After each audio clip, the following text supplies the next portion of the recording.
just to pick up on capacity and capability, if you're building a dream team, what would that look like? Who would you be bringing in to go to support this? Obviously, everyone's going to have their own opinion. What are the essentials? What are the bare minimum you'd be looking for? I bring Paul and Dom in. Paul and Dom, huh? Yeah, I bring Dom and Louise in because Well, we've walked into that one. You did. and then we'll all leave and give it to Wes to do. Don't give it to me. I suppose I'll just sit in the background, do some work, and you just tell me what needs doing. I'll get it fixed. I mean, look. Yeah, I think there's definitely, look at your own organisation. You know, these guys. You know, if we're talking about LGR here, you've got, say, for the sake of argument, you've got 3 local authorities coming together. Yeah, within those 3 local authorities, you've got great skills, great talent in them. Yeah, so you know, look within your talent organisation for really enthusiastic people who, you know, are you know, get behind the vision and really want to be part of creating and, you know, designing something that's going to be, you know, new and potentially transforming for employees and for residents. You also have huge amounts of knowledge in organisations that you need to retain that. If that goes out the side door, you know, you've got to keep these lights on for a good couple of years yet, you know, so you need to retain as much as you possibly can. So by, you know, almost overtly coming across as like, you know, this is a real investment for people to get on board with this, you know, but also, you know, it is also a learning experience from 2 different aspects. One is you're bringing 3 organisations together, you know, how they can learn from each other, which, you know, in some cases, you know, some will be expert at, you know, kind of particular, you know, say for example, housing, you know, they've got, you know, a great housing story there, great services, great feedback from residents. Some might be absolutely brilliant at, you know, kind of building a sense of place. You know, we've spoken about this before. Bringing all of those together and all of those skill sets is just fantastic. But I think ultimately you need a great, you know, leadership, sponsorship behind this change. You need real visible leadership, real visible sponsorship, real conviction about what's happening, and that, you know, kind of that sort of charge mentality that, you know, we're going to do this, but I want to take everybody on this journey with us, you know, and setting that vision that people can be really passionate about and get behind. And that's the way, I suppose, that leadership style is really, really important. We all know when it comes to change, leaders have the biggest impact and success and failure in the people within that organisation. If they're not visible, they're not championing stuff, they're not delivering things in a diverse way based on their workforce, people get lost and fall into the cracks, don't they? Yeah. I mean, I think there's an element of absolutely, you know, you need that, you know, that kind of that visionary there, that, you know, to carry that leadership and that direction. That needs to manifest down into local managers, local, you know, leaders as well, because that's who the people have got real relationships with. So, you know, it's equipping those leaders as well to be able to not only lead their teams but lead themselves through this change. They've got their own journey that they need to go through as well. So it's kind of investing in that in that leadership capability to really, you know, kind of make sure that the messaging is getting as deep as possible in the organisation.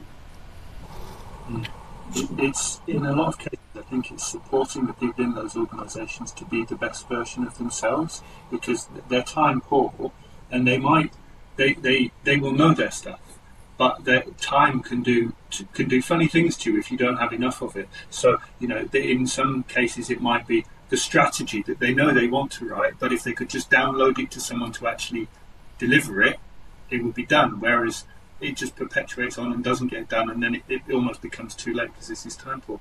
In another case, to use the example Louise has just given, it's creating the systems so that those managers, those middle managers, have the information regularised, and there's a drumbeat that they can then use to support their staff.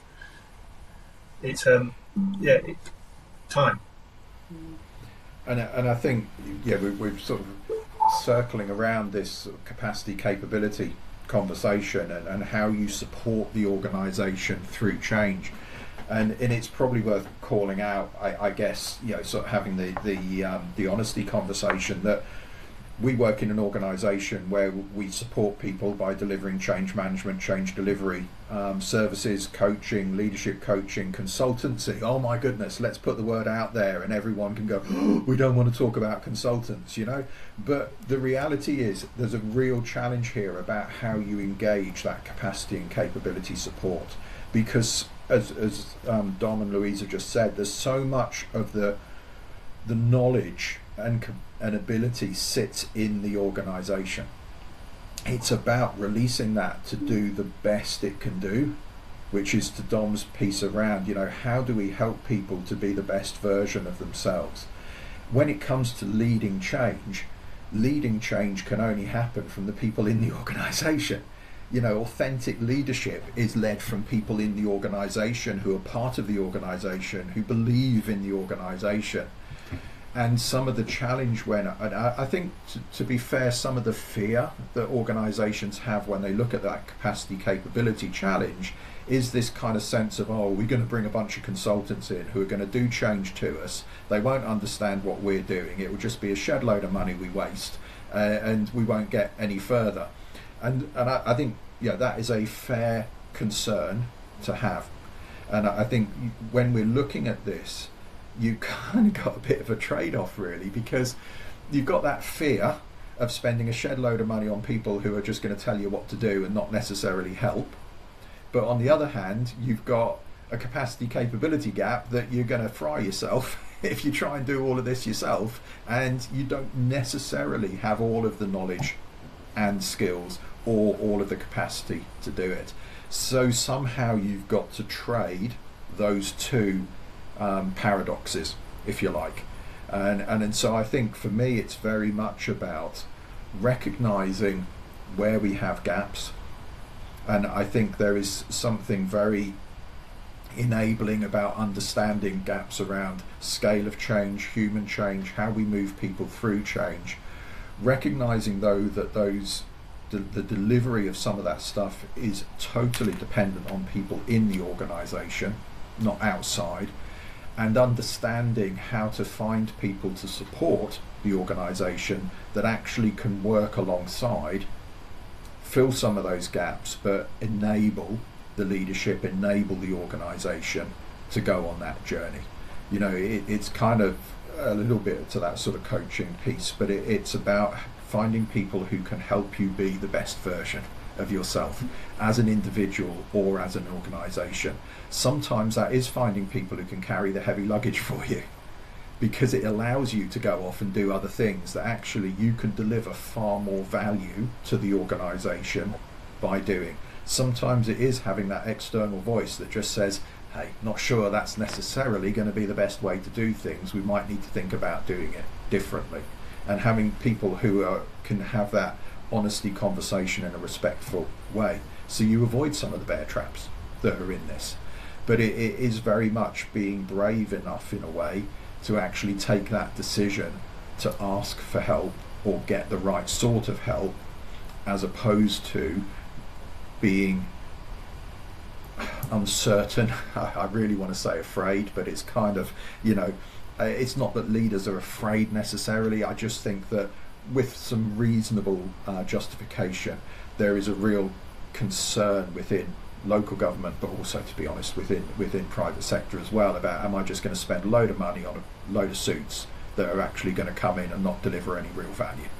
And I totally get that, but the contra to that is we used to have you were saying earlier about, it tends to often be the same people who step up in these situations. Back in my day, back in corporate world, we used to have an expression that you would always have people who would deliver this through personal heroics. You know, they would be the people who just move mountains to make this happen. What we often saw in our change programs, though, was 2 or 3 years later, those personal heroes had become personal martyrs, and they'd actually died for the cause because they burnt themselves out by trying to lift too many heavy weights themselves. And I think that's my real concern in complex, big-scale changes like this, that actually the leaders, the people who really are invested in making this happen and putting huge energy, the workforce, actually end up burnt out at the end of it because they're carrying too much load. Yeah, I think there's something about underestimation because of the time frame that this is in, which is so short, actually, and the uncertainty up to the point where you know who you're paired with, or the 3 councillors you're going to work with. It's easy to underestimate how much time and resource this is going to take. However, by the time you get to that point, every week then counts because you're moving towards this date of the 1st of April 2028, and there is no stopping that. So I think there's a lot of one of the things that people can do right, leaders can do right now, is unpack to the greatest extent possible the realities of the resource they're going to need based on a real strong estimation of how much it's going to take, because it's likely to be more than they initially suspected.